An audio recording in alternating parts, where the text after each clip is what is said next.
क्षण कर्म चेतन बंधकारु, कर्म के अवसान का कह कर स्वरूप यथार्थ जग का, जो किया उपकार है उसके लिए जिन वाणी माँ को वंदना शत बार है, वंदना शत बार है, वंदना शत बार है।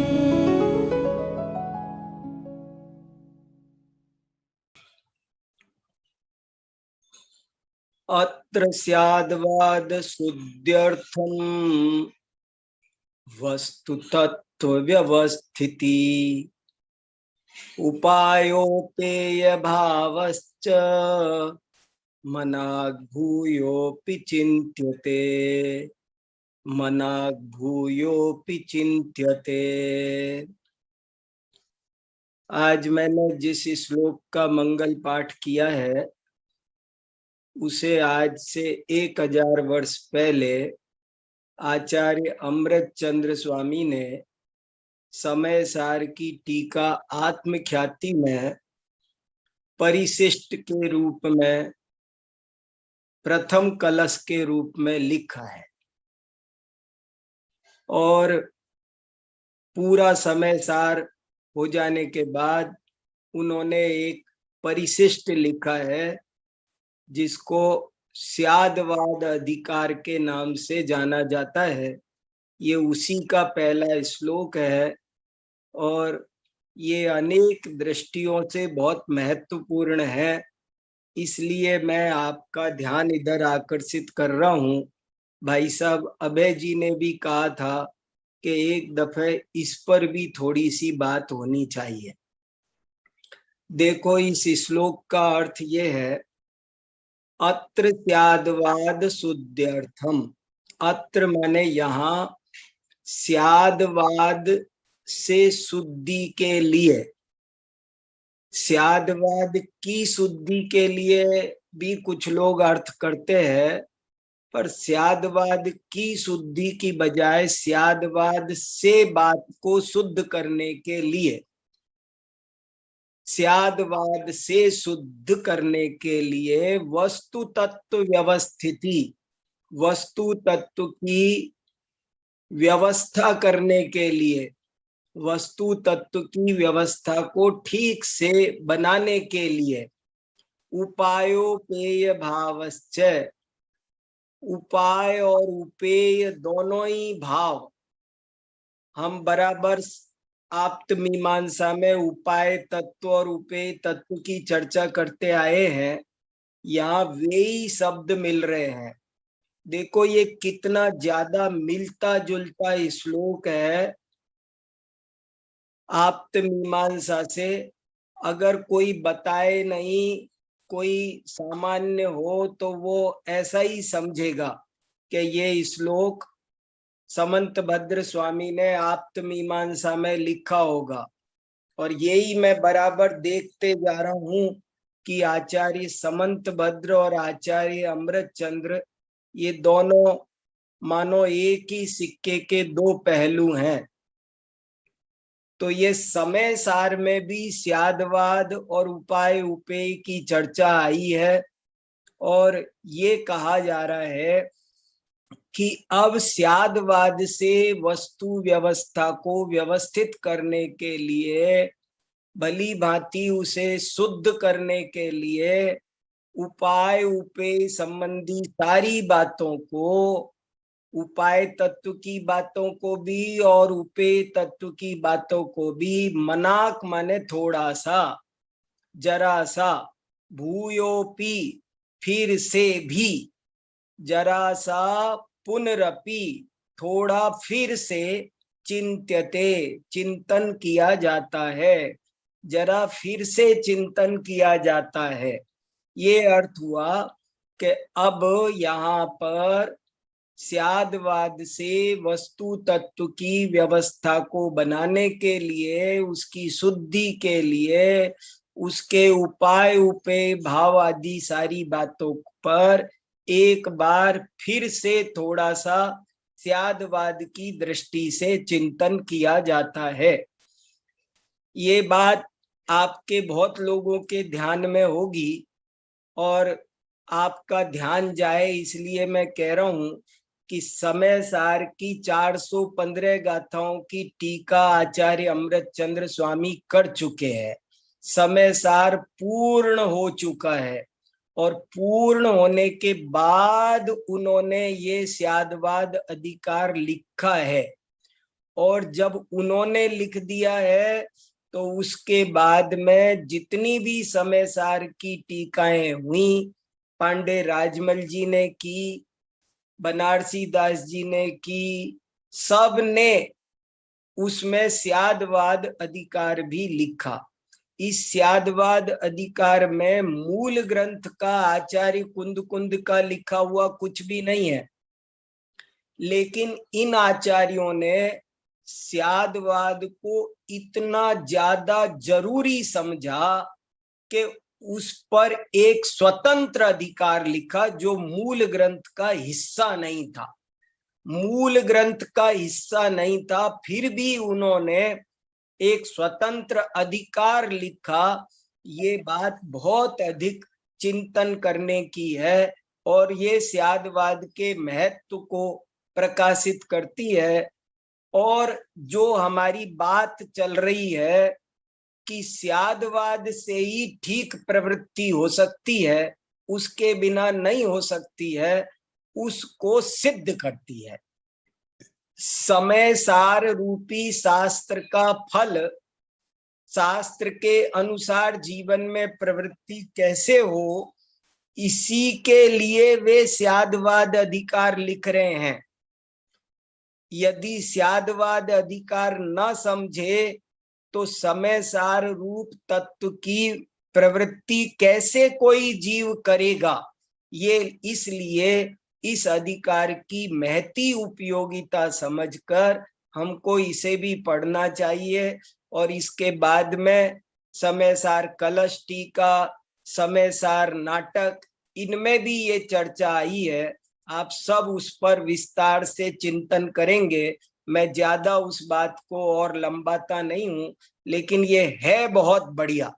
कितना बढ़िया लिखा है कि अत्र स्यादवाद शुद्ध्यर्थम वस्तु तत्व व्यवस्थिति उपायोपेय भावश्च मना भूयोपि चिंत्यते।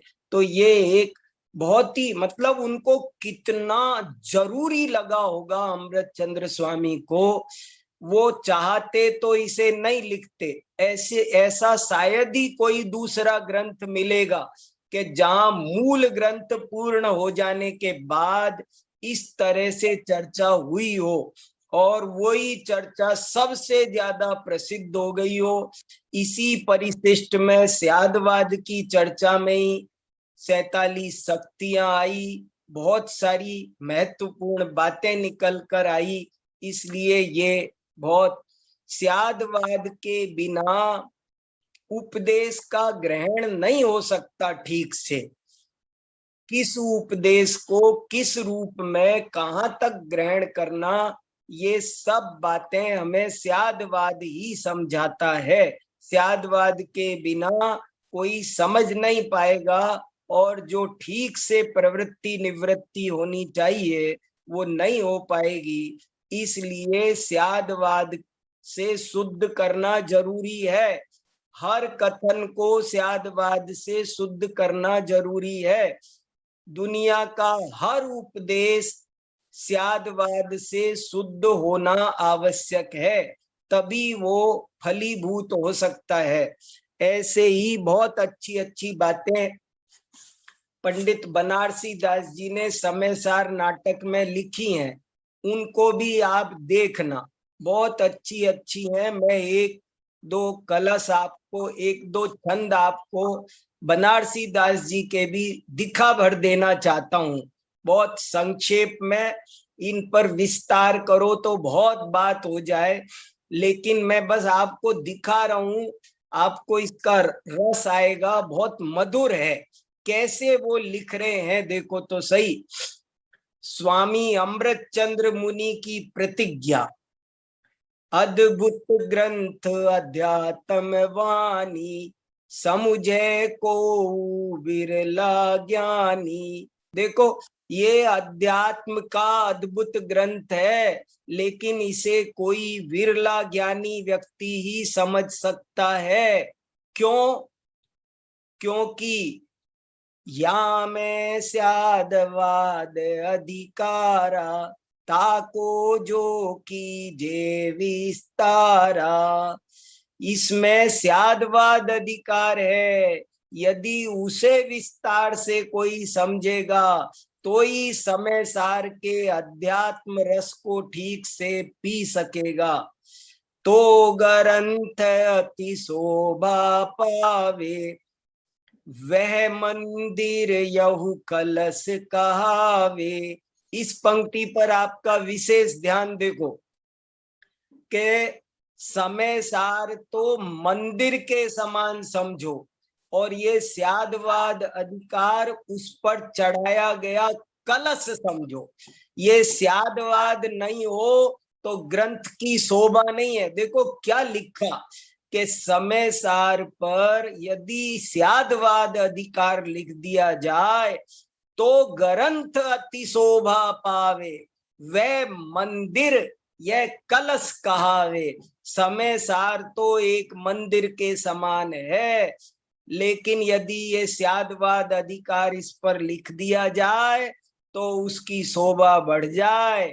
ये स्यादवाद अधिकार ऐसा है मानो मंदिर पर कलशारोहण हो गया, कलश चढ़ा दिया। स्यादवाद का महत्व समझना हम सबको बहुत जरूरी है। देखो, हम 100 घंटे हो गए और हम इसकी निरंतर चर्चा कर रहे हैं, और ये चर्चा अब पूर्ण होने जा रही है। इतनी सरस चर्चा, इतनी गहन चर्चा स्यादवाद की सुनने दोबारा दुर्लभ है।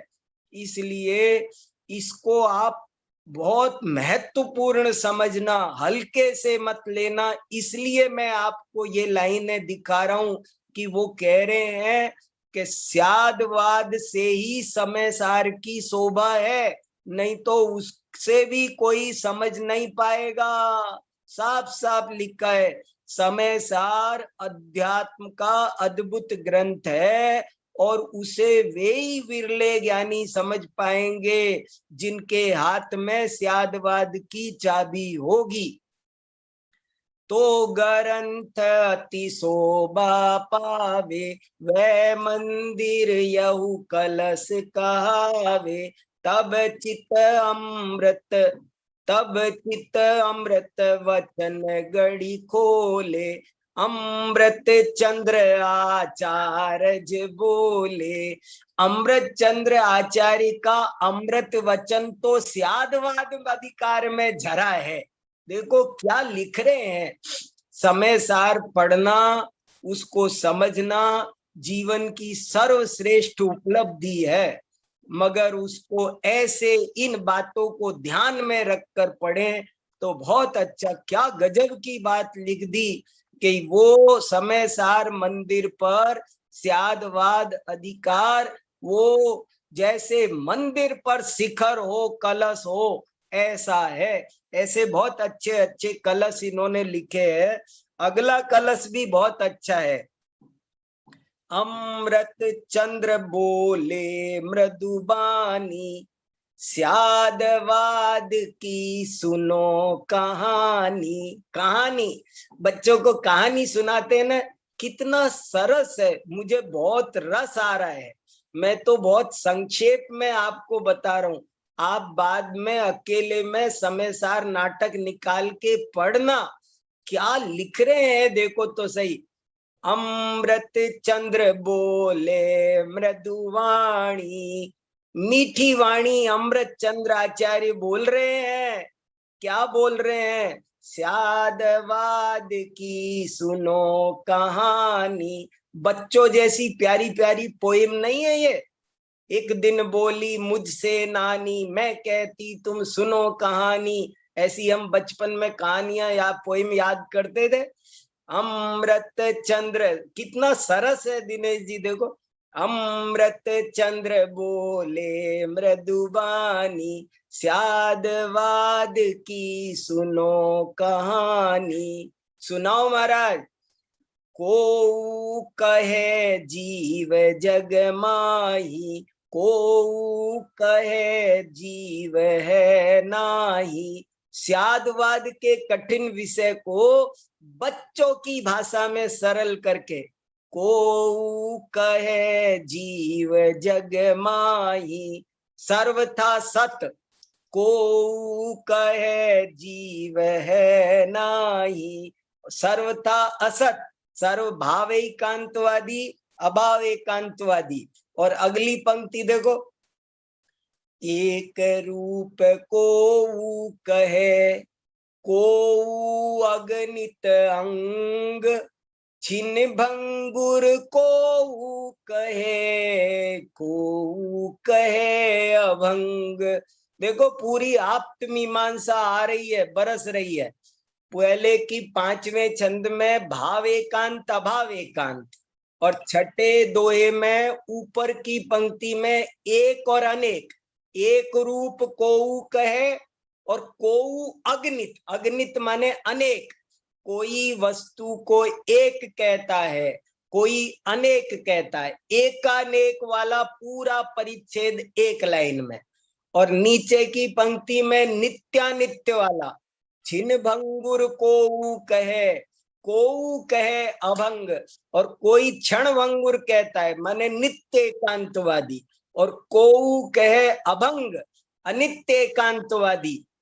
नय अनंत इय विधि कही, मिले न काहू कोई। जो सब नय साधन करे, स्यादवाद है सोई। क्या गजब का दोहा है, देखो। नए, नए माने नए, ये ब्रज भाषा में लिखा है ना, इसलिए नए लिख दिया। हिंदी में लिखेंगे, संस्कृत में लिखेंगे तो नए। इस प्रकार अनंत नए कही हैं, लेकिन एकांतवादियों की ये सब नए मिले न काहू कोय, ये एक दूसरे से मिलती नहीं है। ये इनकी गलती है, ये सब मिलती नहीं है। ये कोई भी एक अनेक नित्य अनित्य भाव अभाव आदि अनंत नए हैं, अनंत धर्म है, अनंत बातें हैं, लेकिन ये आपस में किसी की किसी से मिलती नहीं है। कोई किसी से मिलकर नहीं रहता है, कोई किसी की अपेक्षा से नहीं रहता है। नए अनंत इय विधि कही, मिले न काहू कोय। जो सब नय साधन करे, स्यादवाद है सोई। स्यादवाद वो है जो सब नयों को मिला देता है। इस पर ध्यान देना। ये अगली कारिका आप्त मीमांसा में आने वाली है। ये जो 7वां दोहा मैं बनारसी दास जी का पढ़ रहा हूं, ये स्यादवाद के लिए बहुत ही ज्यादा महत्वपूर्ण है। और अभी जो अगली कारिका हमारी आने वाली है, उसमें ये विषय आने वाला है। इस पर ध्यान रखना आप, मैं उस वक्त फिर ध्यान दिलाऊंगा। नय अनंत इय विधि कही, मिले न काहू कोय। जो सब नय साधन करे, स्यादवाद है सोई।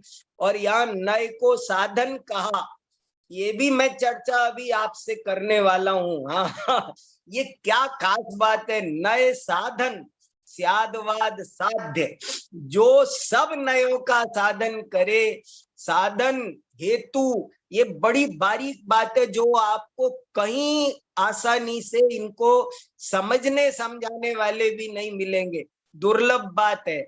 नए अनंत इय विधि कही, मिले न काहू कोय। जो सब नय साधन करे, स्यादवाद है सोई। और एक छोटा सा दुआ और है 8 नंबर का, वो भी देखो, बहुत बढ़िया दुआ है। क्या बनारसी दास जी ने रस घोला, देखो तो सही।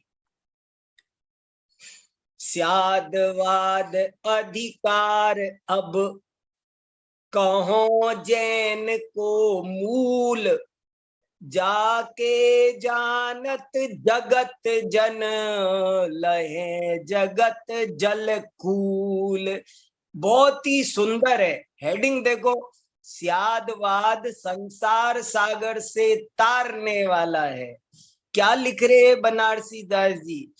स्यादवाद अधिकार अब स्यादवाद अधिकार कहो कहता हूं। अब मैं स्यादवाद अधिकार कहता हूं। क्या है वो स्यादवाद? बोले जैन को मूल। ये जैन धर्म का मूल है। ये जैन धर्म का जिन शासन का मूल है। परमागमस्य बीजम। क्या पंक्तियां हैं! मैं कितनी देर इन पर बात कर सकता हूं। ऐसे प्यारे प्यारे ये दोहे ब्रज भाषा में बनारसी दास जी समय सार बरसा गए। स्यादवाद अधिकार अब कहो जैन को मूल। जैन धर्म का मूल यदि कोई है तो स्यादवाद है। और अब मैं उसे कहता हूं। क्या होगा इसको कहने से महाराज? जाके जानत जगत जन।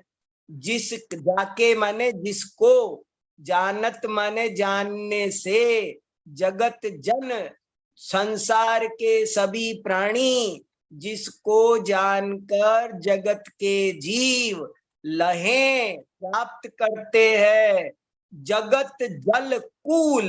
जगत जल, जगत जल माने संसार रूपी सागर। जगत जल संसार भव समुद्र। जगत जल, जगत माने भव, संसार, जल माने समुद्र। संसार रूपी समुद्र का कूल माने किनारा। इस स्यादवाद अधिकार को समझकर देखो भाई, स्यादवाद कोरा मानसिक व्यायाम नहीं है। ये संशय नहीं है। ये जबरदस्ती खींचातान नहीं है। बहुत लोग ऐसा समझते हैं, अरे क्या रखा है स्यादवाद में, ये तो पंडिताई की बातें है, ये तो शास्त्रार्थवाद विवाद की बातें है। पर नहीं भाई, ये अध्यात्म विद्या का रहस्य है। यदि अध्यात्म विद्या का रहस्य समझना हो तो इसे समझो। स्यादवाद समझे बिना एक भी वाक्य को ग्रहण नहीं किया जा सकता। कोई प्रवृत्ति हेयादेय विशेषकः, हेयादेय। यदि जीवन में चारित्र चाहिए तो स्यादवाद चाहिए। चारित्र नहीं आएगा स्यादवाद के बिना। कब, क्या, किस हद तक उपादेय है? एक ही चीज हेय भी होती है, उपादेय भी होती है। जिस नाव में बैठना जरूरी है, एक जगह आने पर उस नाव को छोड़ना भी जरूरी होता है। अगर ग्रहण नहीं करेगा तो छोड़ेगा कैसे, और छोड़ेगा नहीं तो ग्रहण करने का लाभ क्या मिला? ये हेयादेय विशेष का पर फिर से आपको ध्यान दिलाने के लिए ये सब सुनाया। अमृत है ये, अमृत चंद्राचार्य का। हाना दान धी, सही बात है। ग्रहण त्याग की बुद्धि स्यादवाद के बिना विकसित होगी नहीं, कभी नहीं होगी। धोखा ही खाएगा, लंगड़ाएगा, गिरेगा, फिसलेगा जगह जगह। इसलिए इस बात पर हम आप सबका अच्छे से ध्यान जाए, इसलिए ये बात कही है। अब हम पढ़ते हैं आप्त मीमांसा कारिका नंबर 105।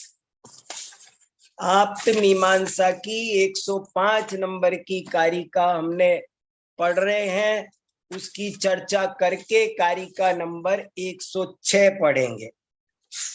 105 करीब करीब हमने पढ़ ली।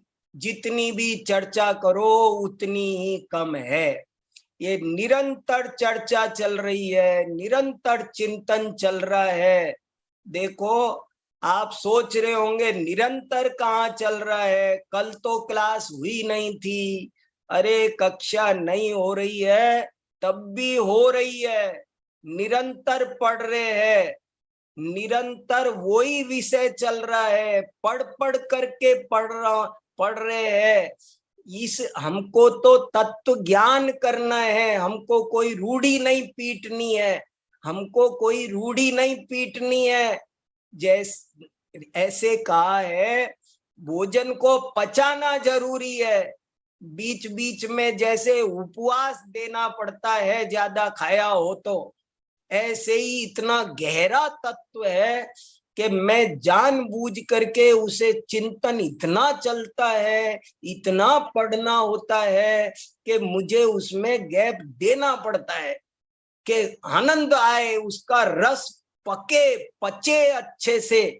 इसलिए जैसे उपवास कर करके कोई व्यक्ति मजबूत होता है, ऐसे ही हम लोग पढ़ रहे हैं। हमको खाली तत्व ज्ञान पर जोर देना चाहिए, सुनने के लिए नहीं सुनना है, सुनाने के लिए नहीं सुनना है।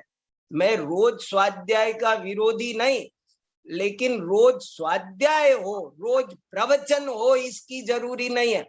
स्वाध्याय आवश्यक बताया है, प्रवचन करना दैनिक आवश्यक नहीं बताया।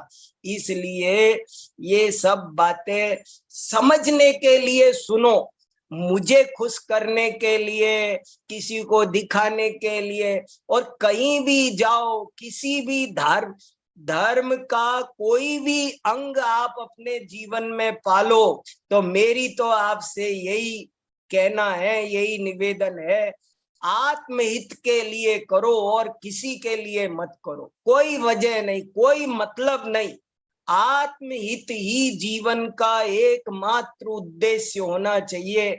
ये मेरी समझ में बहुत अच्छी तरह आ रहा है, और मैं तो किसी चक्कर में हूं नहीं। और आपको इसीलिए बहुत साफ साफ कहता हूं कि अपन न्याय पढ़ रहे हैं, हमारा बहुत कीमती समय है, हमारी लाइफ है, हमें अपने को संभालना है। इसलिए अपने प्रति ईमानदार हो जाओ। दुनिया के और क्षेत्रों में की गई बेईमानी शायद इतना नुकसान नहीं करती जितना ज्ञान के क्षेत्र में की गई बेईमानी हमारा बहुत बड़ा हित करती है। अपने प्रति बेईमान मत बनो, मैं तत्व ज्ञान कर रहा हूं कि नहीं, ऐसे अपनी परीक्षा करो और अपने को सुधारो, अपने को संभालो। ये बहुत जरूरी है, क्योंकि अब देखो ग्रंथ पूरा होने जा रहा है। अब ये सब चीजें जब अपना जीवन बदले, ये सब चीजें समझ में आए अच्छे से, तभी लाभ है। चलो 105 नंबर की कारिका, क्या सरस कारिका है, क्या कह दिया। कितनी भी बात करो इस पर अब 6 पर बढ़ेंगे 105 पढ़कर। स्याद्वाद केवल ज्ञाने सर्व तत्व प्रकाशने, भेद साक्षाद साक्षाच्च यवस्त्वन्यतमं भवेत्। स्याद्वाद अर्थात श्रुत ज्ञान और केवल ज्ञान, श्रुत ज्ञान और केवल ज्ञान दोनों ही सर्व तत्वों का प्रकाशन करने वाले हैं, दोनों ही सर्व तत्वों का प्रकाशन करने वाले हैं। कोई भी अल्प तत्व का प्रकाशन करने वाला नहीं है, दोनों ही सर्व तत्वों का प्रकाशन करने वाले हैं। उनमें फिर अंतर, एक ही अंतर है कि स्याद्वाद परोक्ष है, श्रुत ज्ञान परोक्ष है और केवल ज्ञान प्रत्यक्ष है। बस इतना सा अंतर है, इसके अतिरिक्त कोई अंतर नहीं है। दोनों सर्व तत्व को प्रकाशन करने वाले हैं।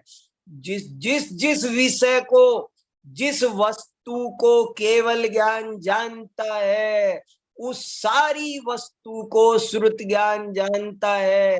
जो वस्तु श्रुत ज्ञान में नहीं आई, सम्यक श्रुत ज्ञान में नहीं आई, समझ लेना वो है ही नहीं, वो अवस्तु है। वो वस्तु अवस्तु है जो श्रुत ज्ञान में नहीं आ सकी। श्रुत ज्ञान में वो सारी वस्तु, क्या केवल ज्ञान की बात है, वो केवल ज्ञान के समान श्रुत ज्ञान है। श्रुत ज्ञान में ऐसी कोई वस्तु नहीं बचती है जो केवल ज्ञान में तो प्रकाशित हुई है पर यहां नहीं हुई। ऐसी एक वस्तु, क्या कह दिया, अब थोड़ा और स्पष्ट हो रहा है। देखो इस पर कि अवस्तु की बात कहां से आई, ये चौथा चरण कहां से आया। हमको ये बताने के लिए लिखा कि केवल ज्ञान में आई हुई एक भी वस्तु, तिल की नोक बराबर कोई वस्तु ऐसी नहीं है जो श्रुत ज्ञान में ना आए। जो वस्तु श्रुत ज्ञान में नहीं आई, समझ लेना वो केवल ज्ञान में भी नहीं आई, वो अवस्तु है। फिर से सुनना, जो वस्तु श्रुत ज्ञान में नहीं आई, समझ लेना वो वस्तु केवल ज्ञान में भी नहीं आई। केवल ज्ञान में भी क्या नहीं आई, वो है ही नहीं, वो अवस्तु है। विश्व में ऐसी कोई वस्तु नहीं पाई जाती जो केवल ज्ञान का विषय ना बने, और श्रुत ज्ञान का भी वो सब विषय बन जाती है। ऐसा श्रुत ज्ञान का महात्म्य किससे फलता है? स्यादवाद से।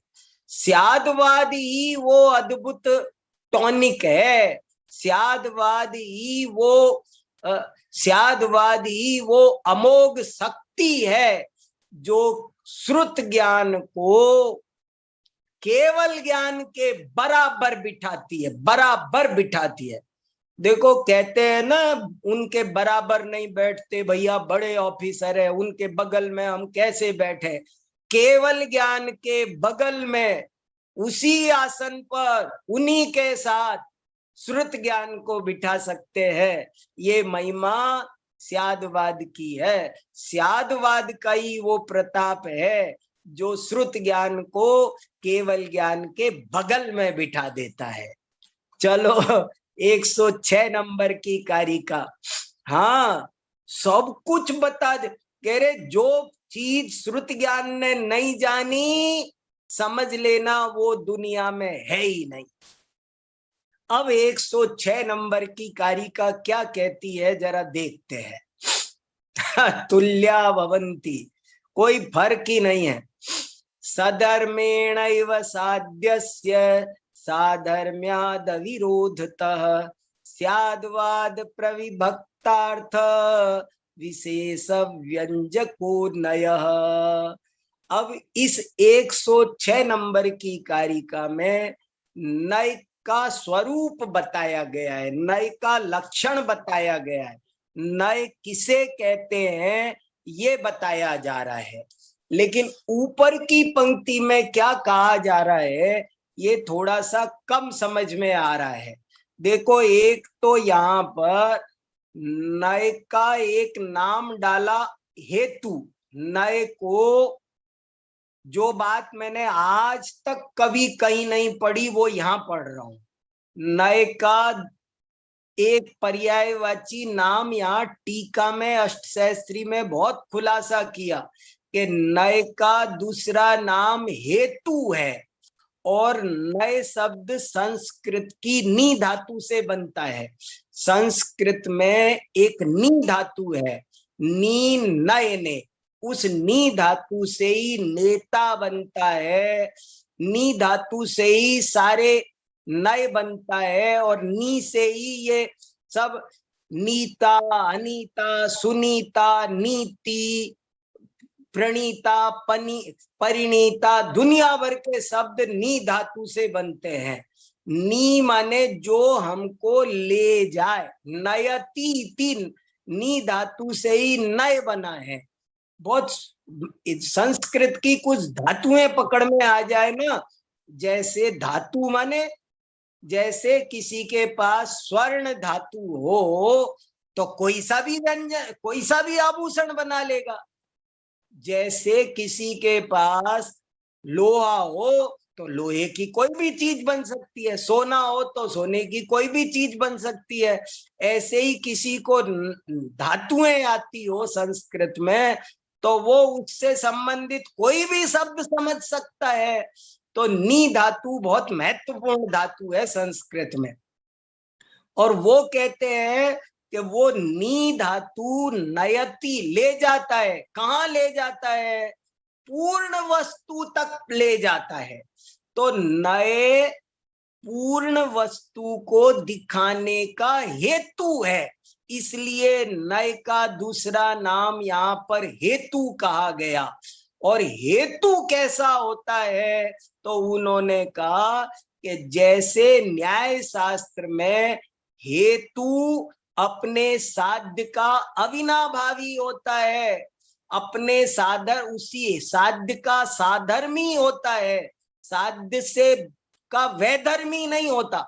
जैसा साध्य है अग्नि को सिद्ध करने के लिए धुआं हेतु बनेगा, अग्नि को सिद्ध करने के लिए पानी हेतु नहीं बनेगा। समुद्र को सिद्ध करने के लिए पानी हेतु बनेगा, धुआं हेतु नहीं बनेगा। जो वस्तु जैसी है उसका हेतु वैसा ही होता है, उसका अविरोधी होता है। जैसे प्रत्येक हेतु अपने साध्य का सधर्मा होता है, उसका अविरोधी होता है, ऐसे ही नए भी वस्तु का स्यादवाद का अविरोधी होता है। स्यादवाद के खिलाफ नहीं जाता है, प्रमाण के विरुद्ध नहीं जाता है। और ये नीचे की पंक्ति बहुत महत्वपूर्ण है। स्यादवाद प्रविभक्तार्थ विशेष व्यंजको नयः। इसी तरह स्यादवाद से प्रविभक्त, स्यादवाद में से बांटा गया, स्यादवाद में से बंटवारा करके, स्यादवाद में से प्रे माने भली भांति उसको विभाजन करके जो अर्थ विशेष का व्यंजक है, अर्थ विशेष का प्रतिपादक है, अर्थ विशेष का कथक है, कहने वाला है, उसे नय कहते हैं। अब देखो नय की ये क्या परिभाषा है। आपने हमने कई परिभाषाएं सुनी है, ज्ञातुरभिप्रायो नयः, वक्तुरभिप्रायो नयः, ऐसे कई नय की परिभाषा सुनी है। लेकिन ये परिभाषा कुछ न्यारी ही है और कोई विशेष बात कह रही है और गजब की बात कह रही है। नय तभी नय है जब वो पूर्ण वस्तु तक ले जाए, प्रमाण तक ले जाए। स्यादवाद के बाद नय बड़ी सुंदर रस्साकसी है। प्रमाण में से नय निकलेंगे, नय में से वापस प्रमाण में जाना है, तब इस तरह जब मथानी होगी तब नवनीत निकलेगा। सधर्मेणैव साध्यस्य साधर्म्यादविरोधत स्याद्वाद प्रविभक्तार्थ विशेष व्यंजको नयः। के जैसे कोई सधर्म माने हेतु अपने साध्य का सधर्मा होता है, उसका विरोधी नहीं होता, उसका अविरोधी होता है। इसी तरह उसकी उसके साथ अन्यथानुपत्ति होती है। जैसे इसकी टीका में बौद्धों के हेतुवाद का खंडन किया, नैयायिकों के हेतुवाद का खंडन किया और कई बातें आई इसमें। तो जिस तरह हेतु अपने साध्य का अविनाभावी होता है, उसका अविरोधी होता है। ऐसे ही नए क्या होता है, तो नए स्यादवाद के द्वारा प्रविभक्त, प्रविभक्त माने वही जो हम कहते हैं प्रमाण परिग्रहित वस्तुइक देश ग्राहको नया, प्रमाण के द्वारा ग्रहित वस्तु के एक देश को ग्रहण करने वाले को नय कहते हैं।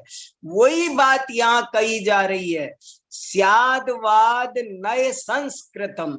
देखो पहले स्यादवाद, फिर नय, फिर स्यादवाद, फिर पक्षातिक्रांत। बड़ी सुंदर नय लीला है। नयों को खेलने में बहुत कुशल होना चाहिए। नयों जैसे कपड़े को काटना भी जरूरी है और सिलना भी जरूरी है।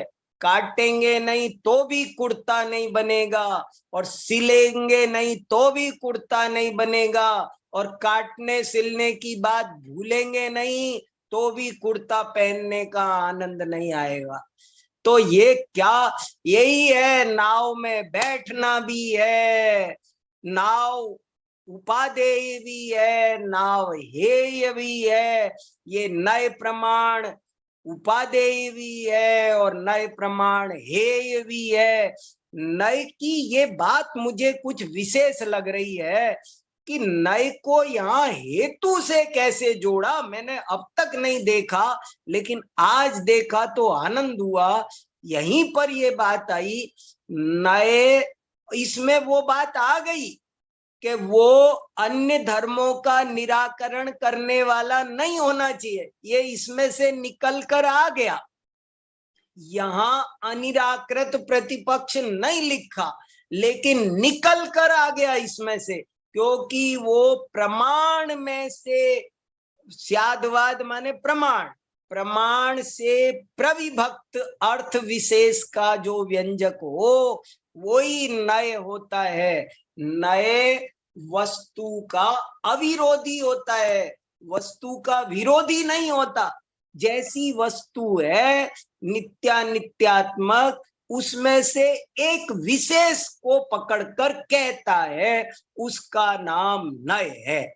ऐसे ये नय की परिभाषा देखो, जब पढ़ना हो ना तो एक तरीका ये है कि इस वक्त हमको सिर्फ समंतभद्र स्वामी हमको क्या समझाना चाह रहे हैं हम वो समझें, दूसरे को मिलाए बिना। तो ऐसे ये बहुत सुंदर चर्चा है। अब आप लोग कुछ कहिए। देखो संदेश भैया क्या क्या बात, स्यादवाद अधिकार चल रहा है। पहले स्यादवाद अधिकार पर आज कुछ चर्चा हुई, तत्पश्चात 105 कारिका को पढ़ते हुए 106 नंबर की कारिका पर हम आगे बढ़े।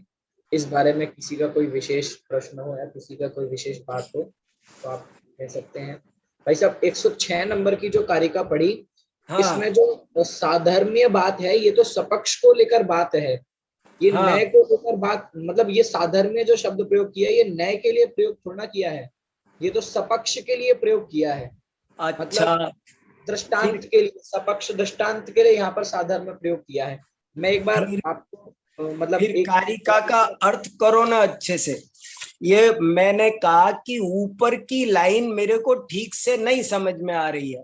ऐसा एक बार इससे हमें पढ़ना चाहिए। देखो न पढ़ो, जरूर पढ़ो। मैंने बोला कि ये ऊपर की लाइन कैसे आई, मेरे कुछ कम समझ में आ रही है, क्या क्यों ये बात यहाँ आई, ये ऊपर की पंक्ति की जरूरत क्या थी यहाँ पर, उसका कोई प्रसंग नहीं। ये तो स्यादवाद नए संस्कृतम की बात चल रही थी, तो स्यादवाद का क्या स्वरूप है, अब नीचे की पंक्ति में नए का क्या स्वरूप है, तो ऊपर की पंक्ति क्यों आई है और क्या कहना चाहती है, तो जरा पढ़ो तो क्या कहा संदेश भैया, सुनाओ। इसमें मुझे जितना समझ में आ रहा है, हाँ। सपक्ष उसे कहते हैं जैसे हमने पक्ष है हमारा पर्वत पर अग्नि और हाँ। उस धुआं, वैसे हाँ। ही हम रसोई घर का एग्जाम्पल देते हैं कि रसोई घर में भी अग्नि और धुआं अविनाभावी हैं। हाँ अब इस विपक्ष में जाए तो विपक्ष में सरोवर आता है कि पानी हाँ में उसको नहीं देखते हैं। अब हाँ इसमें पढ़ते हैं साध्य का साधर्म्य दृष्टांत के साथ साधर्म्य द्वारा और हाँ वैधर्म्य दृष्टांत के साथ वैधर्म्य द्वारा, यानी कि साध्य का साधर्म्य दृष्टांत हुआ सपक्ष और ठीक वैधर्म्य दृष्टांत हुआ विपक्ष। इन ठीक दोनों के द्वारा बिना किसी विरोध के जो स्यादवाद के विषयभूत अर्थ के विशेष का व्यंजक होता है, यानी कि वो विपक्ष भी साध्य को सिद्ध करता है और सपक्ष भी साध्य को सिद्ध करता है, उसमें कोई विरोध नहीं है। जैसे विपक्ष जो है वो तो नकारात्मक है, असत रूप है, और जो पक्ष है वो वहां पर सत रूप है साध्य में। तो ये दोनों ही उस स्यादवाद के विषयभूत अर्थ के व्यंजक होते हैं, वो नय कहलाता है। मेरे को थोड़ा बहुत ऐसा समझ में आ रहा है। बहुत बहुत बहुत अच्छी बात लग रही है मुझे। मेरे ख्याल से जो स्यादवाद का विषय है वो भी तो अस्ति नास्ति, नित्य अनित्य, भाव, परस्पर विरोधी दोनों धर्म। और सही कहा कि जैसे अस्तित्व उसका धर्म है और वो उस वस्तु को सिद्ध करता है, ऐसे ही नास्तित्व भी उस वस्तु को सिद्ध करता है। जी अच्छा लग रहा है। और सुनो जरा, और क्या कोई रहस्य निकल रहा है? जी, यदि हेतु कोई हम साधर्म्य कहेंगे तो फिर हेतु और साध्य को हम साधर्म्य कैसे बताएंगे? ठीक है, बहुत अच्छा बहुत अच्छा। कुछ कुछ आया समझ में थोड़ा सा। वेरी गुड, शाबाश। दीपाली जी। हाँ, जय जिनेन्द्र गुरु जी। हाँ बताइए। हाँ, ये तो हो गया पक्ष सपक्ष विपक्ष, जैसे अभी संदेश जी ने बताया। ये बौद्धों का था, हम लोगों ने जैसे न्याय दीपिका में पढ़ा था। हाँ। और सपक्ष और विपक्ष का मतलब प्रश्न हमेशा, मतलब जरूरी नहीं कि वो हो ही, कि जैसे हम लोगों ने कहा था कि आज मंगलवार है तो कल बुधवार होगा। हाँ। तो यहाँ पे तो कोई मतलब सपक्ष और ये विपक्ष का प्रश्न आता नहीं है, तो भी सिद्ध हो जाता है। मतलब लगे ही ये भी जरूरी नहीं है। ये भी आया था, मतलब इसके अभाव में भी साध्य का गमक हो जाता है हेतु। ये और तीसरा तो गर्भस्थ तनय, वो हम लोगों ने वो भी सुनाया था। तो 5 रूपक का। तो मतलब उसके साध्य के साथ अविनाभाव सिद्ध नहीं होता है, वो भी है सम्यक हेतु नहीं होने से। तो मतलब हेत्वाभास जैसा हो गया यहाँ पे। अच्छा, इन्होंने ये सब किया है यहाँ पे टीका में, तो पूरा मतलब ये अबाधित विषयत्व, असत्व, प्रतिपक्षत्व, ये दोनों 5 रूपक जैसे हम लोगों ने वो किया था ना। अन्यथानुपपन्यत्वम यत्र तत्र त्रयेण किम करके एक तो श्लोक था, और अन्यथानुपपत्नत्वम यत्र किम तत्र पंचभिः, वो वाला। हाँ, बौद्धों का त्रैरूप, नैयायिकों का 5 रूप का निराकरण टीका में मिलता है। वो तो मेरी समझ में आया। मुझे तो ये नहीं समझ में आ रहा कि ये पंक्ति यहाँ क्यों आई, क्या मतलब था इसका। सीधी बिना भी प्रमाणमय की बात चल रही थी, हेतु पर क्यों पहुंच गए? वो भी हेतु, बौद्धों का हेतु, नैयायिकों का हेतु। चलो हाँ ठीक है, लेकिन चलो और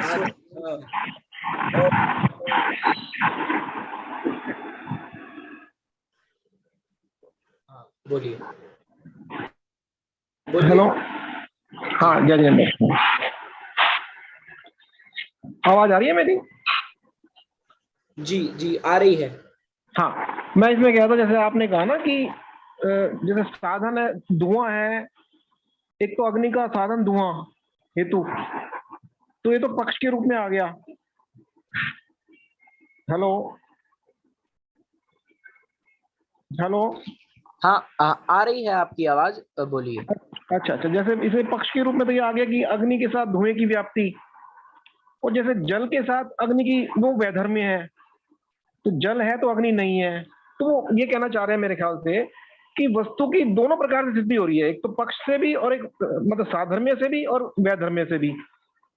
तो जब पक्ष की दोनों तरह से सिद्धि हो रही है, उसके बाद उन्होंने नए की बात करी कि वस्तु की सिद्धि हो गई, जैसे प्रमाण से वस्तु सिद्ध हो गई, अब नए की बात कर रहे हैं। इसी प्रकार से मुझे ये लग रहा है इसमें दोनों बात, जो ऊपर की पंक्ति आप कह रहे हैं ना कि साधर्म और वैधर्म की बात क्यों आई।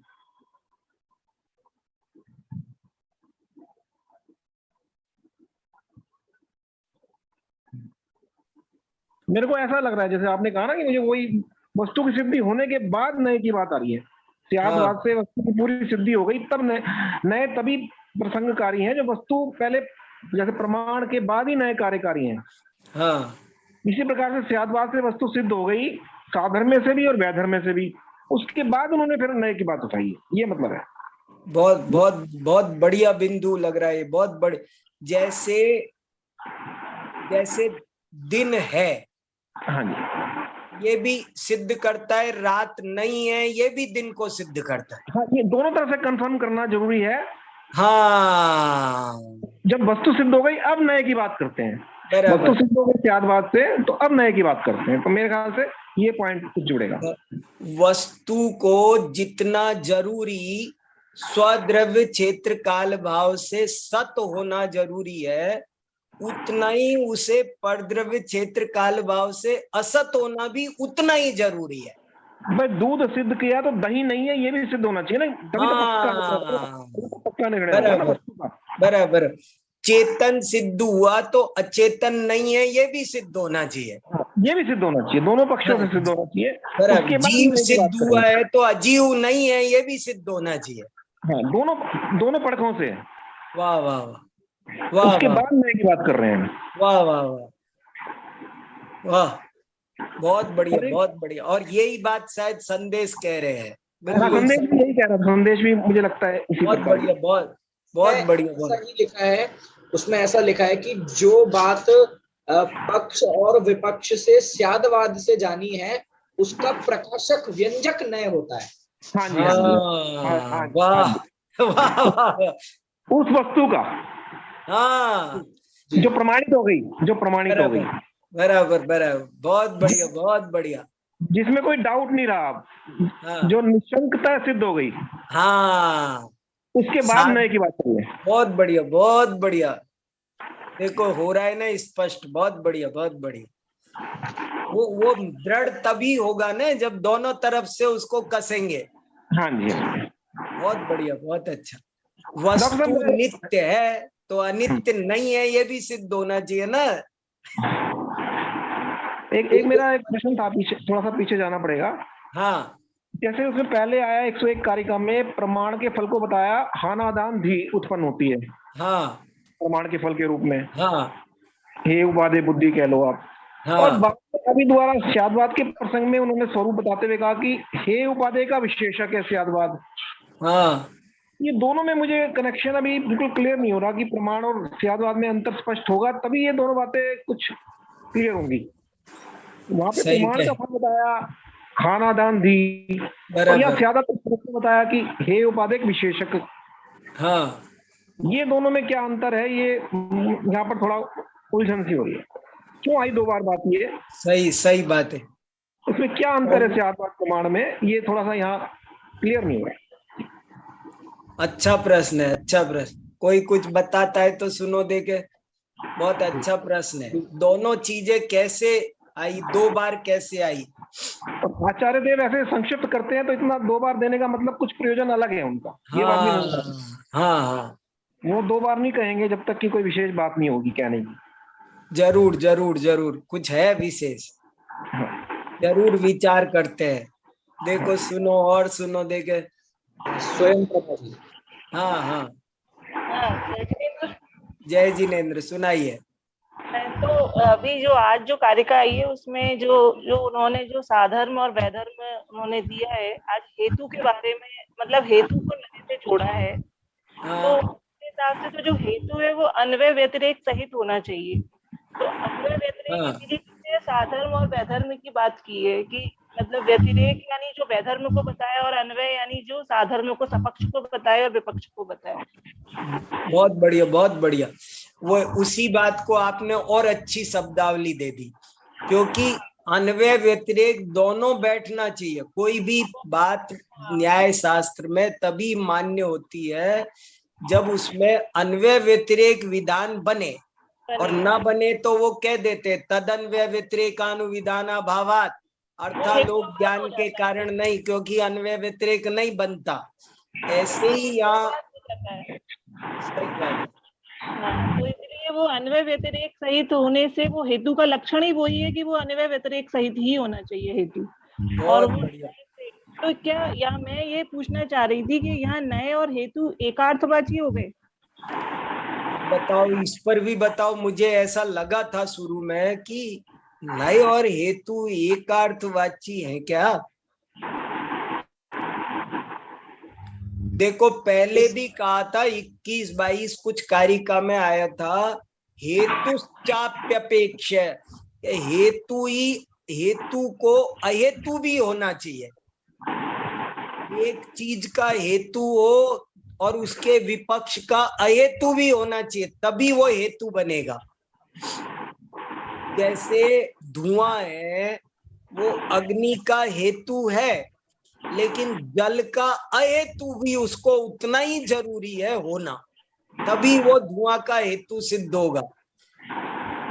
अन्वय व्यतिरेक पूरा बैठना चाहिए उसमें। हाँ, अग्नि का भी सिद्ध नहीं होगा अगर वो जल का भी हेतु हो गया तो फिर अग्नि का हेतु कैसे होगा?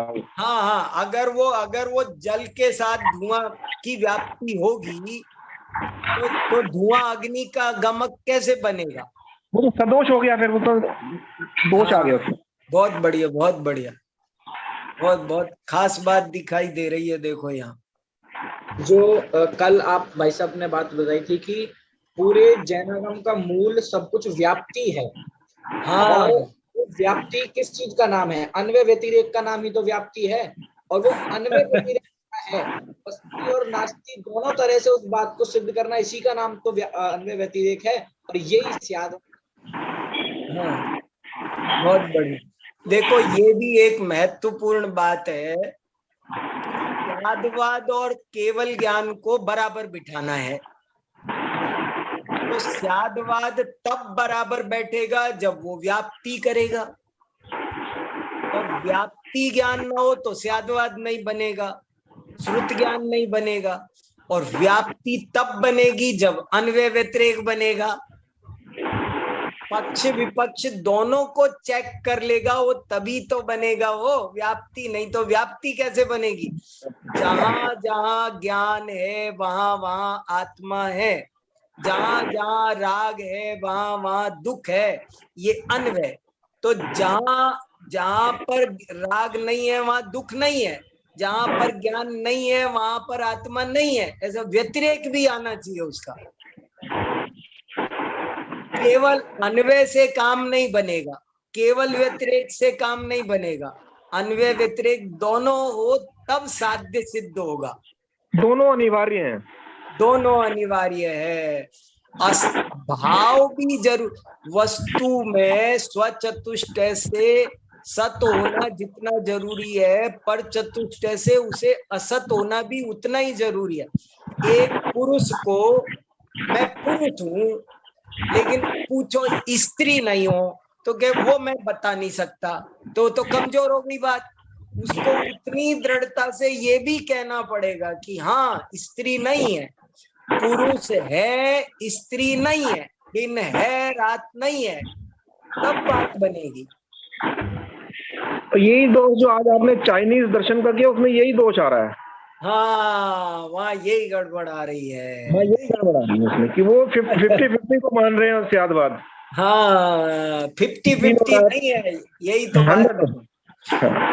चित नहीं है, कथनचित है। ये भी एक बहुत खास बात है स्यादवाद की। स्यादवाद अगर किंचित लगाओ तो स्यादवादाभास हो जाएगा, और कथनचित लगाओ तो स्यादवाद बनेगा। बहुत बढ़िया। चलो, समय हो गया संदेश भैया। इसमें एक प्रश्न और उठ रहा था, उसको कह के समाप्त करता हूं। हाँ, कहो। स्यादवाद प्रमाण है, लेकिन स्यादवाद तो कथन पद्धति को कहते हैं, तो उसको हम प्रमाण से कहेंगे।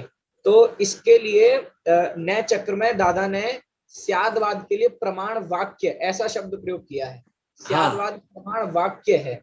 हाँ ऐसा हाँ तो देखो इसका विशेष चर्चा तो कर लेंगे बाद में, लेकिन मैं संक्षेप में बताऊं कि जैसे आगम तो ज्ञान का नाम है, लेकिन आगम ग्रंथों को, वाणी को कारण में कार्य का उपचार करके आगम कहते हैं।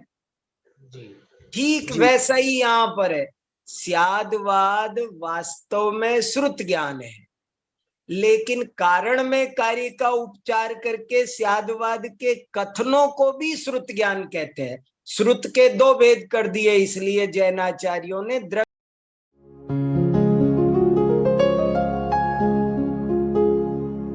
निज निधि निज में बताए, यह अनंत उपकार है उसके लिए जिन वाणी माँ को वंदना शत बार है, वंदना शत बार है, वंदना शत बार है।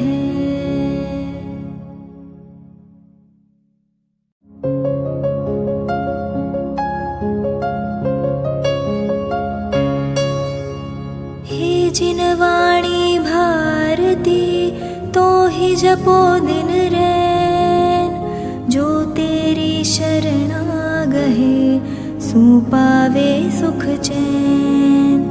जा वाणी के ज्ञान ते सूझे लोकालोक, सो वाणी मस्तक नवो सदा देत हो ढोक, सदा देत हो